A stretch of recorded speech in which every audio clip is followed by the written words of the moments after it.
शादी की तैयारियां पूरी हो चुकी थी। मंडप पर सभी दूल्हे बैठ चुके थे। सब एक से बढ़कर एक लग रहे थे। अभी उन्हें तो इंतजार था तो सिर्फ अपनी दुल्हनों के आने का। पंडित जी मंत्र पढ़ते हुए पूजा में जुड़े हुए थे। पंडित मंत्र पढ़ते पढ़ते कहते हैं, कन्या को बुलाइए। ये सभी पंडित एक ही अल्फाज में कहते हैं। उनके यह कहते ही 6 दुल्हों का जोड़ा को दिल जोरों से धड़कने लगता है। मिले तो वह पहले भी थे, लेकिन उन्हें आज का एक अलग ही रूप अपने पार्टनर का दिखने वाला था। तभी 6 जोड़ी घुंघरू की पायलों की आवाज़ एक साथ आने लगती है और सबकी नज़र उस आवाज़ की तरफ चली जाती है। आवाज़ की ओर सभी दुल्हन एक कतार में आ रही थीं। दुल्हन के जोड़ों में उनका रूप बहुत ही ज़्यादा निखर रहा था। अर्जुन की नज़रें तो बस प्रीत में ही टिकी हुई थीं। दुल्हन के जोड़े में उसको देखकर अर्जुन को अपने बचपन के पल याद आने लगते हैं, जिस पर प्रीत अपने शादी का अलग अलग तरह के लहंगे डिजाइन और सजावट के बारे में बात किया करती थी। आदित्य तो दिव्या को देखकर जैसे उसी में ही खो गया हो। जब उसकी पहली शादी हुई थी, उस वक्त भी दिव्या ने एक डिजाइनर लहंगा पहनी बिल्कुल दुल्हन जैसी सजी थी। लेकिन हालातों की वजह से आदित्य ने अपनी दुल्हन को नहीं देखा था। थोड़ी झलक जरूर देखी थी, लेकिन उसने गौर नहीं किया था। सभी दुल्हन मंडप पर जाके अपने पार्टनर के साथ बैठ जाते हैं। उनके बैठते ही पंडित जी मंत्र पढ़ना शुरू कर देते हैं। अर्जुन थोड़ा प्रीत की ओर झुक कर कहता है, जान, आज तो तुम मेरी जान लेकर ही छोड़ोगी। प्रीत शर्माते हुए अपनी नज़रें झुका लेती है। अर्जुन मुस्कुराते हुए ठीक से बैठ जाता है। दिव्या के आते ही आदित्य उसका हाथ पकड़ लेता है। यह महसूस होते ही दिव्या मुस्कुराते हुए सामने की ओर देखने लगती है। कुछ वक्त पूजा पाठ करने के बाद पंडित जी की आवाज़ आती है, वरमाला के लिए खड़े हो जाइए। पंडित जी के अल्फाजों को सुनकर सभी अपनी जगह खड़े होते हैं। वरमाला हाथों में लिए एक दूसरे को पहनाते हैं। फिर एक बार वह अपनी जगह पर बैठ जाते हैं। सभी दुल्हन के होठों पर मुस्कुराहट थी। अपने जीवन साथी को पाने की खुशी थी। पंडित जी फिर से अपने अल्फाज में कहते हैं, कन्यादान के लिए आगे आइए। यह सुनते ही दिव्या और ज्येष्ठा अपने सामने देखते हैं। कन्यादान एक ऐसी रीत है जो अपने माँ बाप करते हैं। अपने पलकों पर बिठाए बेटी को किसी और के हाथ में सौंपते हैं। लेकिन यहाँ तो दोनों के लिए कोई भी नहीं था। यह महसूस होते ही उनके चेहरे पर दुख उमड़ने लगता है और दोनों की अपनी नज़रें झुका लेती हैं। आदित्य और ध्रुव अपने दुल्हन की इस पीड़ा को देख लेते हैं। अचानक ही दिव्या की आंखों से आंसू आ जाते हैं। आदित्य दिव्या के हाथों को टाइटली पकड़ता है। उसके यह करते ही दिव्या अपनी नम भरी आंखों से आदित्य को देखती है। आदित्य दिव्या को देख ना में सिर हिला देता है, जैसे कह रहा हो, आंसुओं को बहने मत दो। दिव्या आदित्य की ओर देख ही रही थी कि तभी उसके हाथों पर किसी के हाथों का स्पर्श होता है। दिव्या अपने हाथ को देखती है, फिर सिर उठाकर साइड में देखती है तो यह पृथ्वी थे। पृथ्वी दिव्या के आंसुओं को देखकर अपने हाथ बढ़ाकर पोंछते हुए कहते हैं, पापा के होते हुए बेटी के आंखों में आंसू बिल्कुल भी अच्छे नहीं लगते हैं।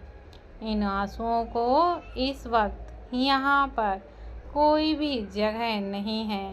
उनके यह कहते ही दिव्या उनके गले लग जाती है।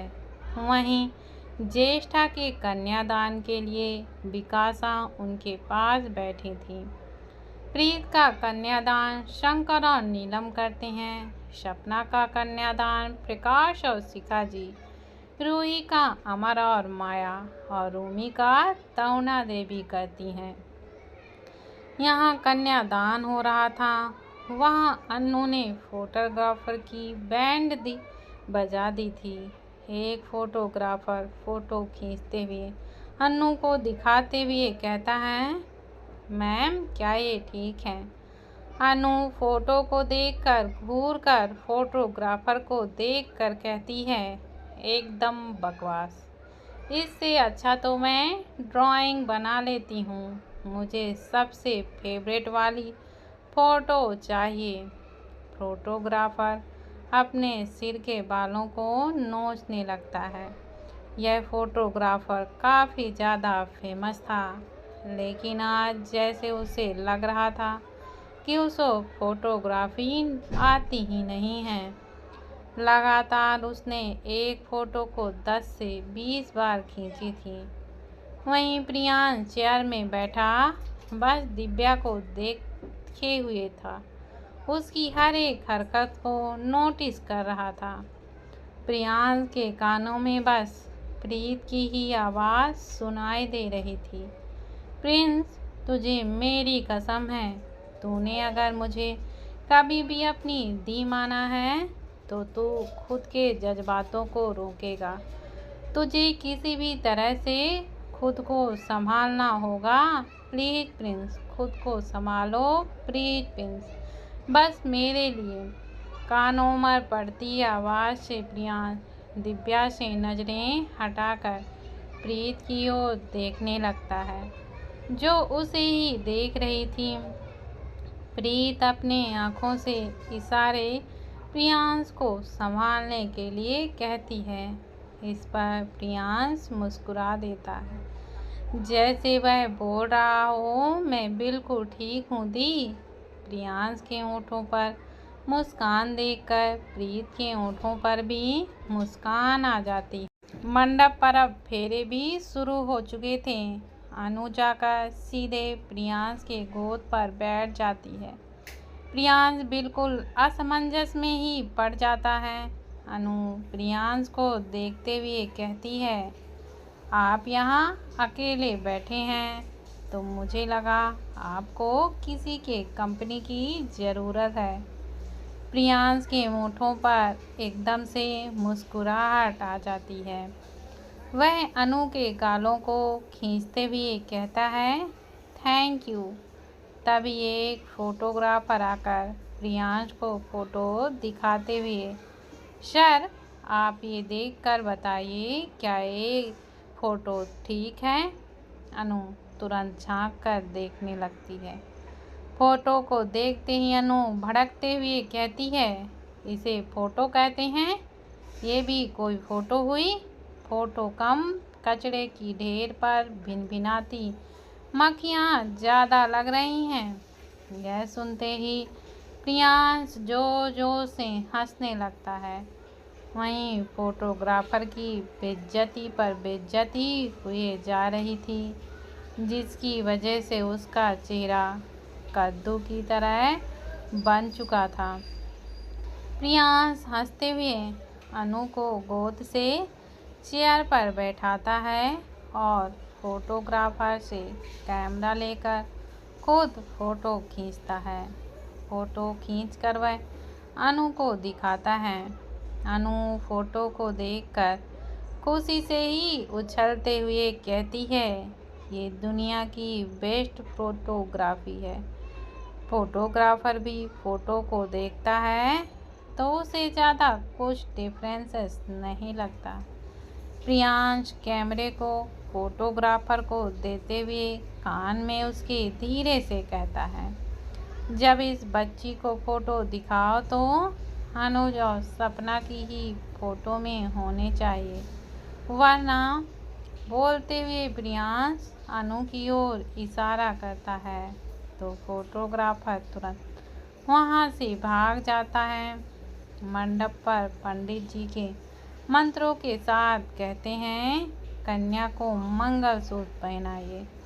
अर्जुन थाल से मंगलसूत्र लेकर प्रीत की ओर झुककर मंगलसूत्र पहनाते हुए कहता है, इस मंगलसूत्र से आज तुम मुझसे पूरी तरह से बन जाओगी। ये बंधन कभी नहीं टूटेगा, ना तुम्हारे कहने पर और ना ही मेरी चाहत पर।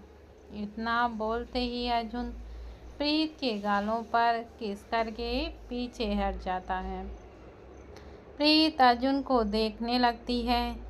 आदित्य दिव्या की आंखों में देखते हुए मंगलसूत्र पहनाते हुए कहता है, ये बंधन तो कोई नया नहीं है, पर फिर भी हम इसके एहसास बहुत अलग है, जो मुझसे तुम्हें हमेशा बांधे रखेगा। एक पल की भी दूरी की गुंजाइश नहीं होगी। दिव्या तो बस एकटक आदित्य की आंखों में ही देखे जाती है। सभी के मंगलसूत्र बांधते ही फिर एक बार पंडित जी की आवाज़ आती है, कन्या के मांग में सिंदूर भरिए। यह सुनते ही सभी दूल्हों के हाथ लाल रंग की सिंदूर से होकर दुल्हों के माथे पर ठहर जाती है। सभी एक साथ दुल्हन के मांग में सिंदूर भरते हैं। उसके ऐसा करते ही दुल्हनों की पलकें नीचे होते हुए बंद हो जाती हैं। सिंदूर के कुछ कण उनके नाक पर आकर ठहर जाती हैं। सभी दूल्हे एक साथ आगे झुककर दुल्हनों के माथे को चूम लेते हैं। इसके साथ शादी संपन्न हो जाती है। उसी के गुहाई के लिए सभी पंडित जी एक साथ कहते हैं, शादी संपन्न हुई। यह सुनते ही सभी के होठों पर एक खुशी भरी मुस्कान बिखेर जाती है। सभी मंडप से उठकर बड़ों का आशीर्वाद लेते हैं।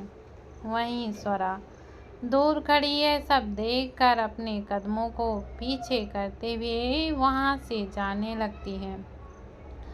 वह एकदम से मुड़कर तेज कदमों से वहां से जाने लगती है। किसी की भी नज़र उस पर नहीं थी। सभी शादी के रीत रिवाजों में व्यस्त थे।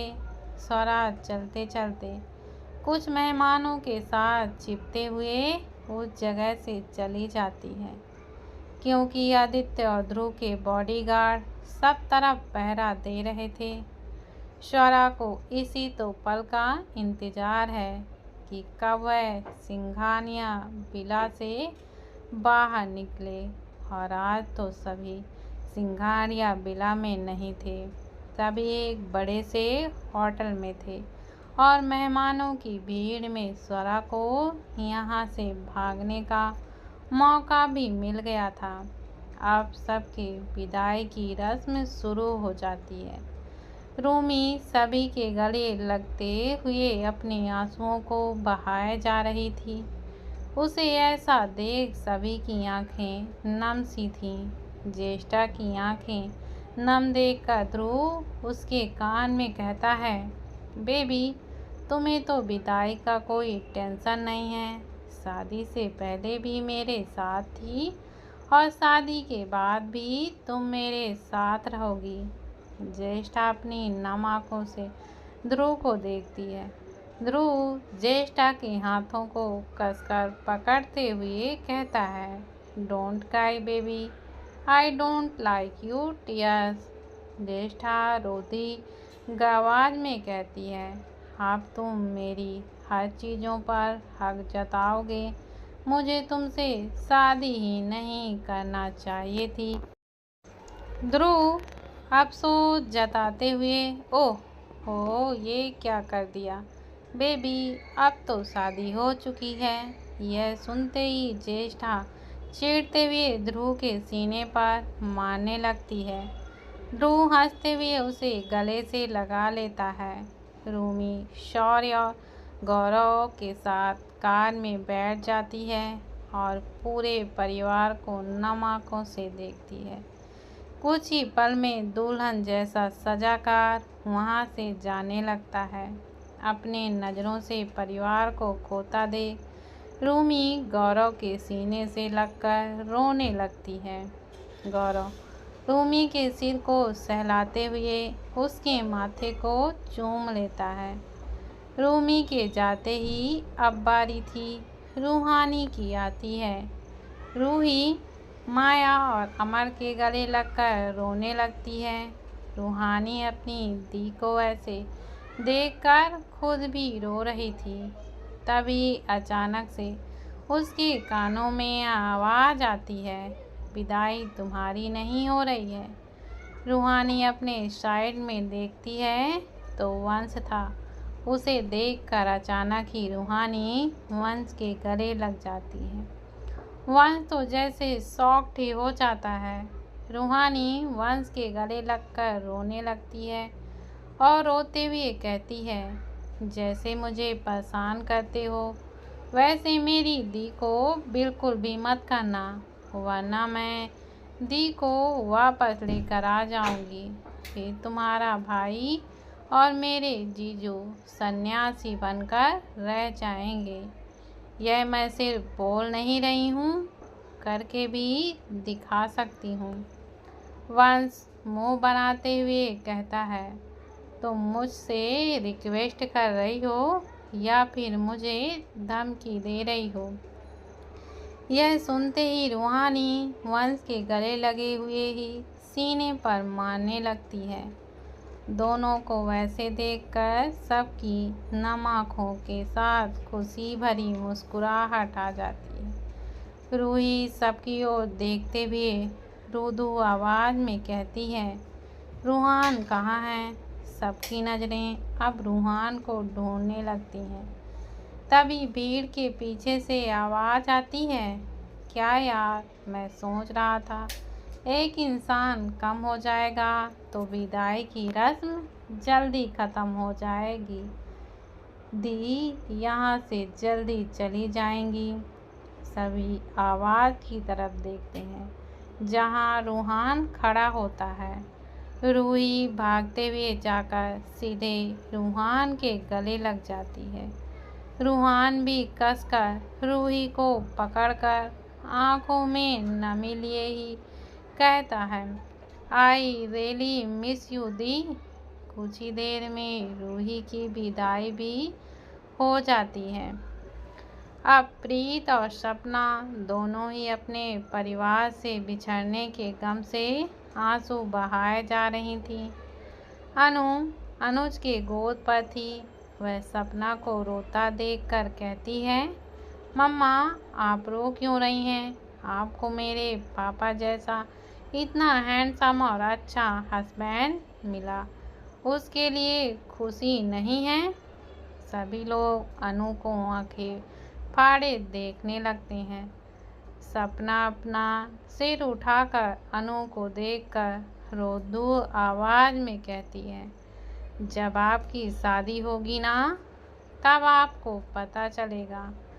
अनु फिर एटीट्यूड के साथ कहती है, मैं तो बिल्कुल भी नहीं रोऊंगी। गंदे बच्चे रोते हैं, मैं गंदी बच्ची नहीं हूँ और आप गंदी बच्ची हैं। फिर अनुज की तरफ देखकर, है ना पापा, मम्मा गंदी बच्ची है ना? चलो हम लोग इन्हें छोड़कर चले जाते हैं, फिर इन्हें समझ आएगा। यह सुनते ही सभी जोरों से हंसने लगते हैं। वहीं सपना घूरकर अनु को ही देख रही थी। अनुज हंसते हुए अनु के गाल पर किस करता है। रोने के इस मंजर में अनु की वजह से सब हंसते हुए विदाई की रस्म को पूरी करते हैं। अर्जुन प्रीत को लेकर आदित्य दिव्या को लेकर, ध्रुव ज्येष्ठा को लेकर और अनुज सपना और अनु को लेकर कार में बैठ जाता है और इसी के साथ उनकी विदाई की रस्म भी संपन्न हो जाती है। सब अपने अपने घर की तरफ निकल जाते हैं। आप लोगों का आज का यह भाग कैसा लगा कमेंट बॉक्स में ज़रूर बताइएगा। और दोस्तों, अभी तक आप लोगों ने अगर मेरे चैनल को सब्सक्राइब नहीं किया है तो प्लीज़ दोस्तों मेरे चैनल को ज़्यादा से ज़्यादा लाइक शेयर और सब्सक्राइब कीजिए। धन्यवाद दोस्तों।